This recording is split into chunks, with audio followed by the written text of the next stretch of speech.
চেরাপুঞ্জি পৌঁছে আমাদের first day destination ছিল double decker living root bridge. তো আমরা খুব তাড়াতাড়ি উঠে ফ্রেশ হয়ে ব্রেকফাস্ট করে বেরিয়ে পড়ি। অ্যান্ড আমি তোমাদের সাথে আমার রুমটার একটু ভিউটা শেয়ার করে নিলাম।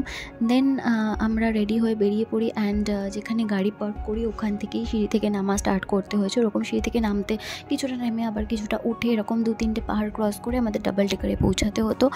তো আমরা অলমোস্ট 30% মতো কমপ্লিট করে সিঙ্গেল ডেকারে পৌঁছাই। ওখানে পৌঁছে কিছুক্ষণ ফটো টটো তুলে তারপর আমরা আবার ডাবল ডেকারের উদ্দেশ্যে বেরিয়ে পড়ি। অ্যান্ড সিঁড়ি থেকে নামতে নামতে এতই কষ্ট হচ্ছিলো যার কোনো ভিডিও বানাতে পারিনি। তো আমরা মাঝখানে একটা কফি খাওয়ার ছোটো দোকান মতো ছিল, সেখানে স্টে করেছিলাম, একটু কফি খেয়েছিলাম, দেন আবার বেরিয়ে পড়ি। এইভাবে আমরা চলতে চলতে অলমোস্ট 2 থেকে 2.5 ঘন্টা পর আমরা ডাবল ডেকারে গিয়ে পৌঁছাই। অ্যান্ড ওখানের ভিউটা সত্যিই দারুণ ছিল। ওটা পুরোটাই ন্যাচারালি একটা তৈরি হওয়া জিনিস, যেটা দেখতে ভীষণই ভালো লাগছিলো। অ্যান্ড ওখানে একটা ছোটো লেক টাইপের ছিল যেখানে অনেক মাছ ছিল। ওই লেকের জলে পা ঝুলিয়ে বসলে আমাদেরকে একটা ন্যাচারাল ফুড স্পা হচ্ছিলো, বাট আমার একটু ভয়ই লাগছিলো। তো ওখান থেকে দেন আমরা আবার কিছুক্ষণ ফটো টটো তুলে আবার ওখান থেকে চলে আসি, কারণ আমাদের অন্ধকার হওয়ার আগেই গাড়ির কাছে পৌঁছাতে হতো, কারণ রাস্তাটা খুব একটা স্মুথ ছিল না।